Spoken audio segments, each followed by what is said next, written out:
estudiante y recién terminé la licenciatura en Relaciones Internacionales.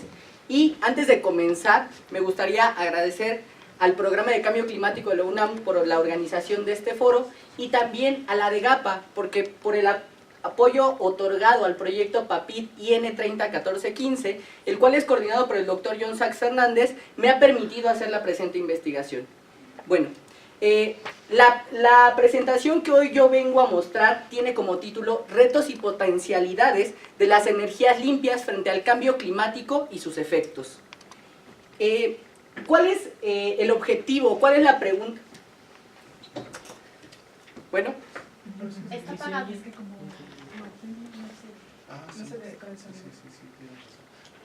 Bueno, okay. ¿Cuál es el objetivo y cuál es la pregunta que yo me tracé al intentar enarbolar esta investigación? En primer momento yo quería entender cuáles son las potencialidades de esas energías limpias frente a los efectos del cambio climático. Pues como se mencionaba hace un momento, ellas han sido vistas como una posibilidad a revertir los efectos que han sido causados. Es por ello que yo me tracé algunos objetivos. Mi objetivo general en esta presentación será analizar los retos y potencialidades de las energías limpias como una alternativa a los efectos provocados por ese cambio climático. Ahora, ¿cuáles son los objetivos particulares que constituyen todo este entramado y complejo de relaciones que no solamente tienen que ver con cómo se produce? E iremos entrando a detalle. En primer lugar, creo que es necesario describir el cambio climático en el contexto del capitalismo global. Esto para entenderlo como un problema de clase y para pensar en una sociología política del cambio climático, lo que nos tendría que fomentar la idea de cómo es y quién es lo que se está contaminando. La segunda idea es contrastar las potencialidades, los costos, las inversiones, los efectos y los beneficios que generan esas energías alternativas frente a los combustibles fósiles, los cuales en realidad son los combustibles que emiten una mayor cantidad de gases de efecto invernadero a la atmósfera. Y por último, se busca examinar las potencialidades de una posible transición energética y sus retos en el cambio climático que está en curso. Bueno, para entender cuál es el sentido de esto, creo que es fundamental hacernos la pregunta de la energía. La energía como algo que no solamente está inmerso en los procesos productivos, sino en realidad en la vida cotidiana. Consumimos energía y necesitamos energía en cada momento. Sin embargo, creo que hay que pensar la energía en dos sentidos. El primero de ellos tiene que ver con la energía de dónde. La energía de dónde la obtenemos. Si es exactamente de estos combustibles fósiles o si puede ser generada y las energías alternativas podrían sustituir todo el consumo que realizamos. Y el segundo, que creo que tiene una mayor profundidad, pues implica no solo modificar algunas estructuras, sino cambiar patrones de consumo, es la energía para qué. Energía para qué en el sentido de pensar en construcciones que no sean depredatorias de los recursos finitos en el mundo y que de alguna forma se agotan cada vez que exigimos y explotamos de manera indiscriminada. Bueno, para esta situación yo he tratado de entender el problema en el sentido de lo que autores como Elmar Albater denominan la era del capitaloceno, en oposición un poco al sentido del antropoceno. Esto porque dice Elmar Albater, si hay que nombrar el problema, si hay que tratar el problema, es necesario pensarlo en cómo se ha incrementado o se ha profundizado la desigualdad de las emisiones de gases de efecto invernadero y cómo esto ha provocado los efectos visibles en la actualidad. Uno de esos puntos que Elmar Albater utiliza para contemplar esta categorización de capitaloceno tiene que ver con la concentración de CO2 en la atmósfera. Siempre existió un límite sobre cuánto era lo que de partículas por millón que podrían concentrarse y se tenía como estipulado las 400 partículas por millón. Eso fue rebasado y la siguiente gráfica muestra ese incremento. Ustedes pueden ver que este estudio contiene desde 1750 y un poquito antes hasta más o menos las primeras décadas del siglo XXI, hasta el año 2000.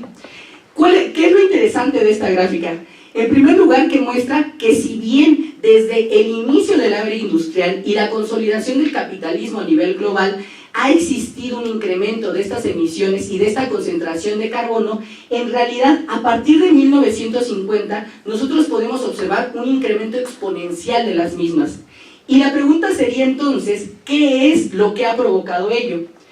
En la siguiente gráfica nosotros lo que podemos observar es la cantidad de emisiones por gigatoneladas cada año de los principales combustibles fósiles. Tenemos el gas, el petróleo y el carbón, y también tenemos en otra medida el cemento.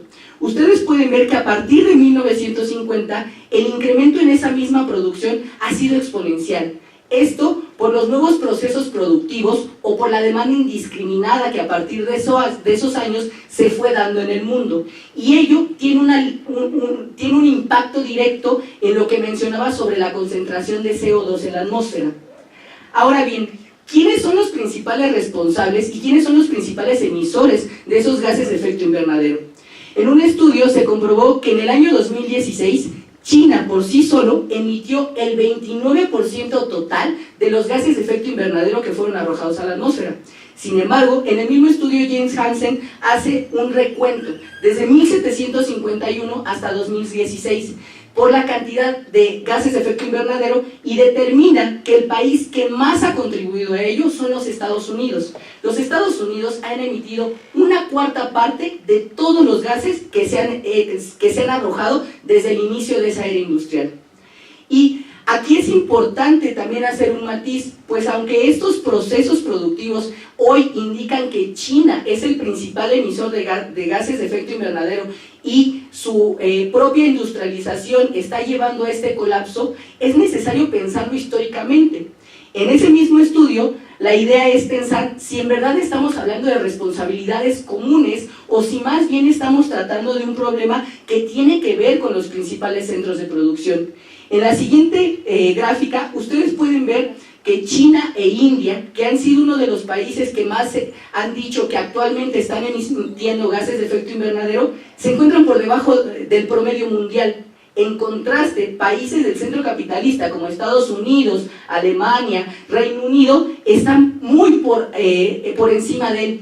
Es muy catastrófico comparar esto cuando vemos regiones enteras como África, como Sudamérica, donde de alguna forma ni siquiera se alcanza el promedio global de emisiones per cápita de gases de efecto invernadero.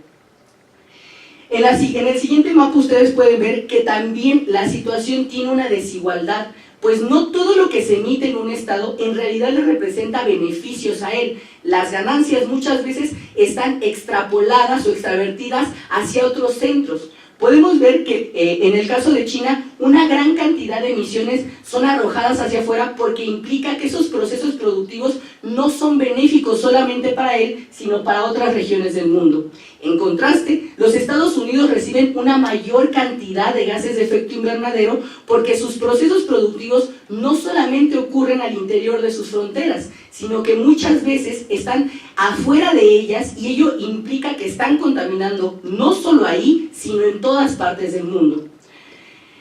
Entonces, si pensamos en esta magnitud y pensamos que esos combustibles fósiles nos han llevado a la catástrofe en curso, ¿por qué seguir utilizándolos? ¿Por qué seguir pensando en que la energía tiene que ser producida a través del petróleo, del carbón o del gas natural?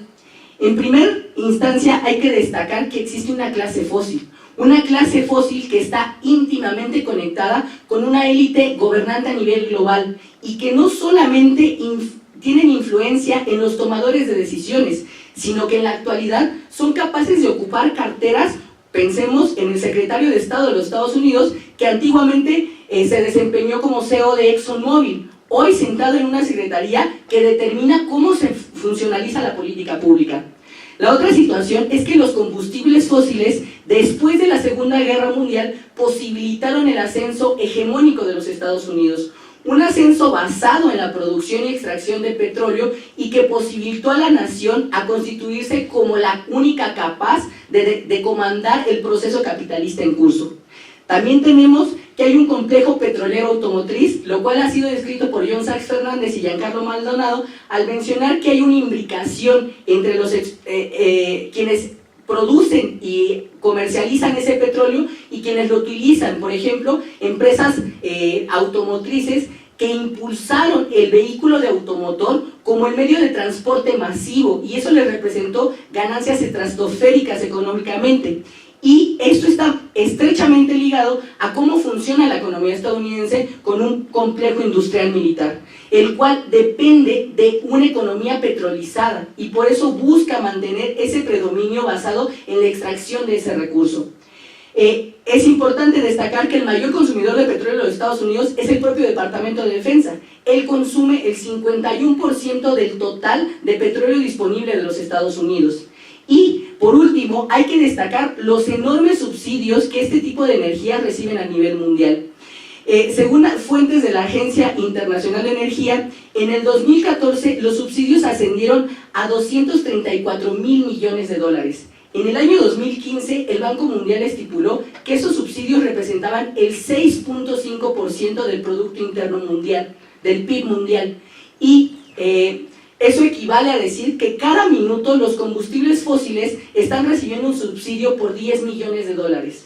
Este es el panorama al que se están enfrentando energías limpias y energías que podrían ser una solución a lo que están ocasionando estas fuentes altamente contaminantes. Y por ello es necesario pensar cuál es su potencialidad. En este primer momento ustedes pueden ver que aún con ello los combustibles fósiles siguen siendo la fuente primaria. El 78.3% de la energía que se consume en el mundo proviene de ellos. Solamente el 19.2% de la energía total proviene de fuentes limpias.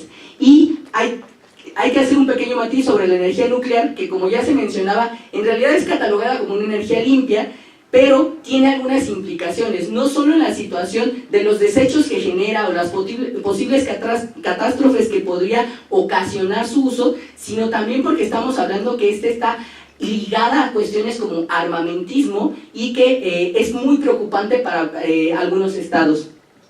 ¿Cuál es la potencialidad? Nosotros vemos que año con año la potencialidad de las energías limpias se va incrementando porque hay una mayor inversión en la infraestructura que se está teniendo para producirlas.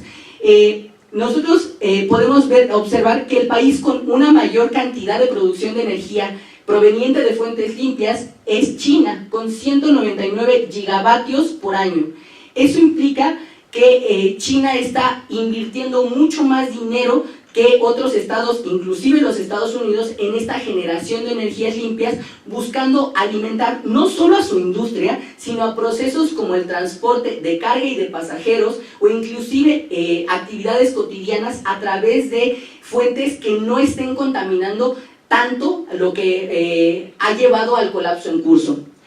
¿Qué es lo que ocurre en los Estados Unidos que ha sido identificado como el principal culpable de la situación que vivimos? Nosotros podemos observar que el 36.2% de la energía que se consume ahí sigue proviniendo del petróleo, seguida del gas natural con el 29% y el 16.1% que es del carbón. La otra situación implica cuánto es lo que se están explotando esas energías limpias en los Estados Unidos y cuánto es lo que podrían explotarse. Ustedes pueden observar que en realidad es muy poco. En una situación como la energía geotérmica apenas genera el 0.2% de la energía total, o la energía solar con el 0.5%. Sin embargo, la potencialidad que ocurre sobre estas energías es bastante. Nosotros en primera instancia tenemos que ¿cuánto se ha incrementado la producción de este tipo de energías? Se muestra en la gráfica 1 respecto a la capacidad solar.